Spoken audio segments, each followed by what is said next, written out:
This is Mac OS Ken. An optimistic note on Apple. iPhone SE supply may be drying up. And a concert for California fire relief. It is Tuesday, the 21st of January, 2025. I'm Ken Ray, and this is news from Mac OS Ken. Brought to you by yours truly and supported by people like you, patrons through Patreon. Find out more and add your support at patreon.com/MacOSCan. When last we left Apple shares, they had a super ugly day. Numbers from Canalys that had iPhone sales falling off a cliff in China in 2024 almost definitely contributed to ticker symbol AAPL, dropping about 4% last Thursday, down $9.61. While they didn't bounce all the way back on Friday, a piece from Barron's had them moving in the right direction. The way that site sees it, some of the credit for the end-of-the-week performance might go to Evercore ISI analyst Amit Daryanani. He and his issued a note Friday sharing reasons for optimism ahead of Apple's holiday quarter earnings report due to hit near the end of next week. Quoting his note, "We are positive on Apple heading into the print as services should remain strong, and we think iPhone sales will continue to improve as we move through the fiscal year." Shifting of investor focus to the iPhone 17.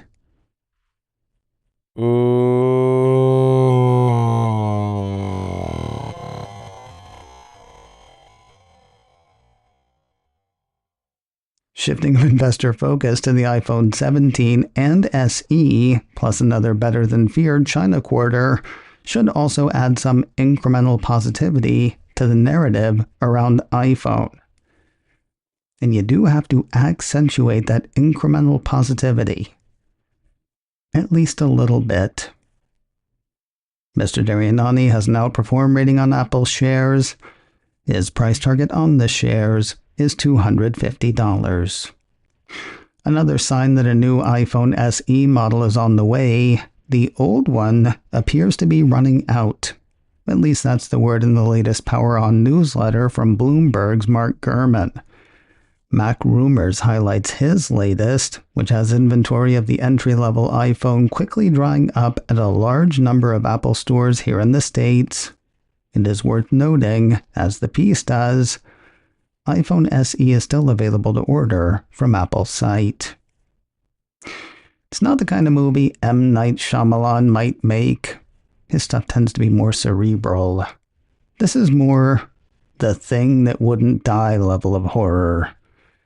Back in early 2020, filmmaker Francesca Gregorini sued the creatives behind the flagship Apple TV Plus series Servant, including Mr. Shyamalan, for allegedly stealing the story and some of the filmmaking style of her movie, The Truth About Emmanuel.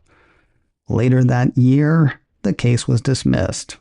In 2022, the case was brought back to life, again, kind of like a schlocky horror movie. Apple asked to have the case tossed again. That request was denied.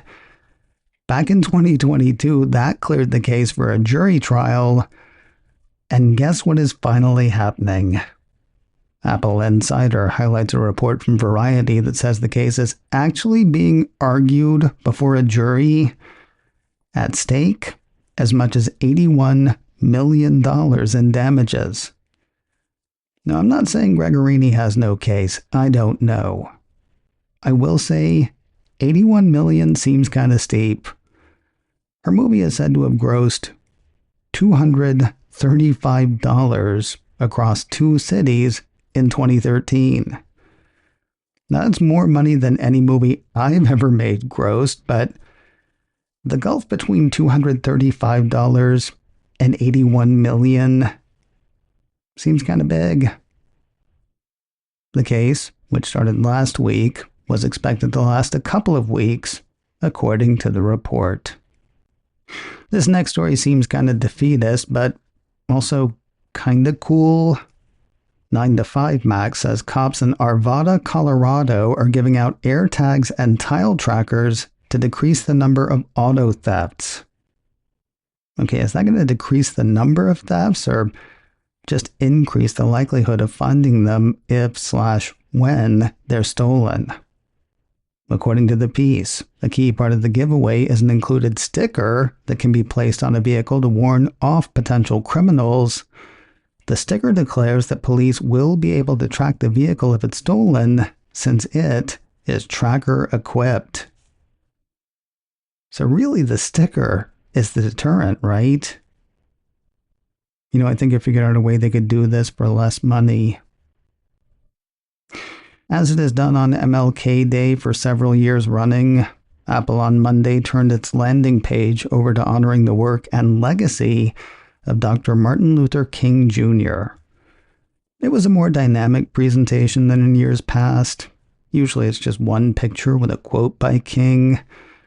This year, the letters MLK were revealed one at a time as one scrolled down the page, each letter framing a picture of the civil rights leader.